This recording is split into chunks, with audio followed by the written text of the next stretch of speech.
Let's talk about a new type of notation called function notation. And this example on the left is something you might have seen before. F of x plus g of x, right? Imagine they're polynomials, you just add them together, combining like terms. Another way to say that is f plus g of x.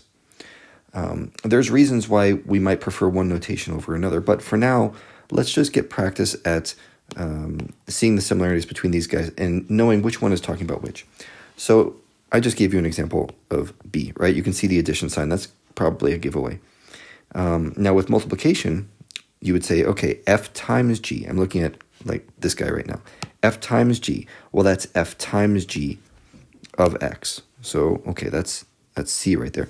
But that times symbol won't always be there. So you also need to recognize that f, g, like right next to each other, means the same thing.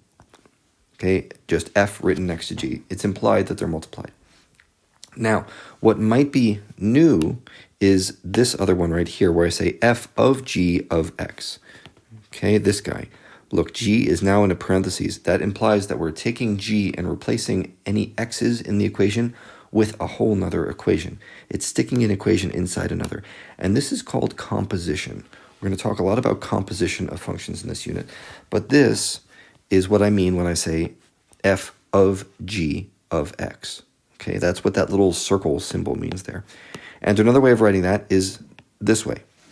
F with the circle symbol, that's the composition symbol, f of g. And maybe it's easier to see why this one relates to this one, okay, in the example of the previous two with addition and multiplication. So that's function notation for you.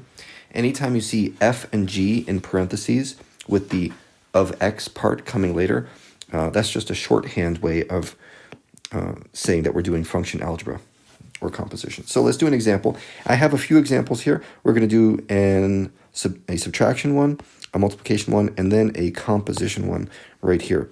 So skip to the part of the video that you need help with, but I don't think these will take too long. So in this example, first one, I want f minus h minus f. Okay, so you can think of that, if you would like, as h of 4 minus f of 4. And then just calculate h of 4, f of 4 separately, and do the subtraction. So if I do f of 4 up here, what that means is 3 times 4 plus 4, which if you do a little algebra comes out to 16. And if I do h of 4, that is 5 times 4, remember 4 replaces the x, minus 1, and that's 19. So what do I get for my result? This is going to be 19 minus 16, so the answer is 3. Okay, that's literally the answer. It's just going to be a number, which you should expect because we're taking something right here, this h minus f thing, and evaluating it at a point, at the point 4, so it's going to give us a number.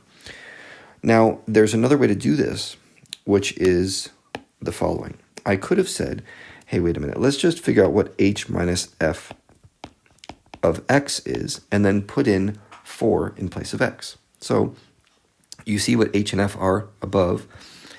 H minus f is going to be equal to, well, let's see, h is 5x minus 1, and f is 3x plus 4. So you could have said, okay, 5x minus 3x is 2x, negative 1 minus 4 is negative 5, and then do the h minus f evaluated at 4, which means 2 times 4 minus 5. Okay, and that equals 8 minus 5, which gives us 3. Same exact answer. So you have your choice. If you want to go ahead and do h minus f of x, like the equation style over here, that might be useful if the problem you're working on is also asking for h minus f of x, right? You get two answers there in the place of one. So let's do, I'll just pick the shorter method of doing that for this guy. I'm assuming that your problem is also asking h times f of x. Okay, so we'll solve that one first and then plug in negative 3. It's actually going to take a little longer, but we get two answers for one. So h is 5x minus 1. F is 3x plus 4. Just some simple foiling now. So that's going to be 15x squared plus 20x minus 3x minus 4. Okay, what I did there was first terms outer terms, inner terms, last terms. So now we simplify this just a little bit. There's not much to do. This is going to be, looks like plus 17x minus 4. And I'm going to do, as my last step, h times f of negative 3. So that's going to be 15 times negative 3 squared plus 17 times negative 3 minus 4, which gives me, there's going to be some math involved here. 15 times 9. Let's just say minus 17 times 3 minus 4.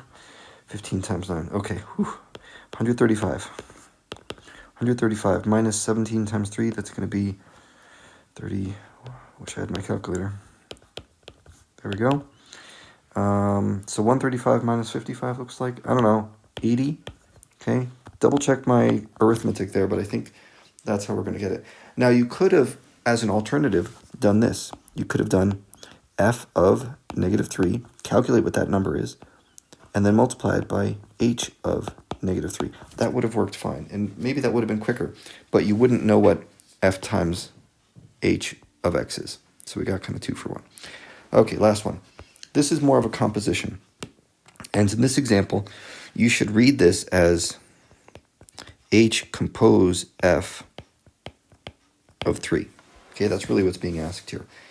And now we really don't have, well, I guess there are a couple ways we could do it. We could do it in the order that the parentheses says. You could say h of f of 3, and then figure out what f of 3 is, and then plug that into h. Let's do it that way. And I'll also do h of f afterwards. Actually, you know what? Let's do that first. Sorry to change my mind midstream here. So h of f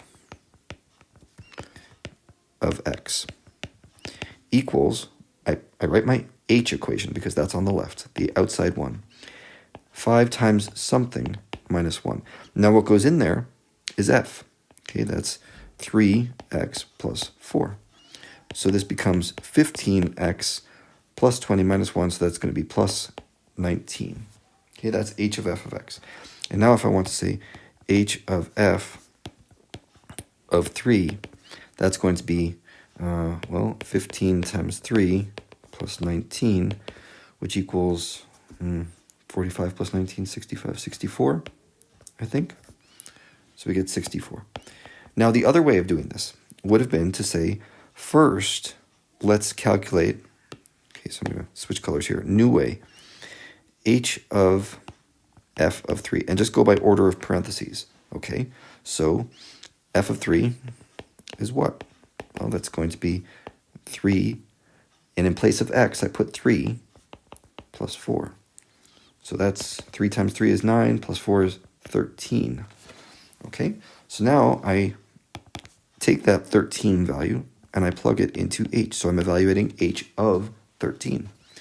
So what do we get here? This is 5 times 13 minus 1. Okay, remember the equation, h of x, right there. So 5 times 13 is 65 minus 1, which gives me 64. So whichever method you like, go ahead and do that method. What I want to make sure everyone learns, though, is this important thing. This composition notation right here is the same as saying, not with an x there, this, okay? These are equivalent statements right here.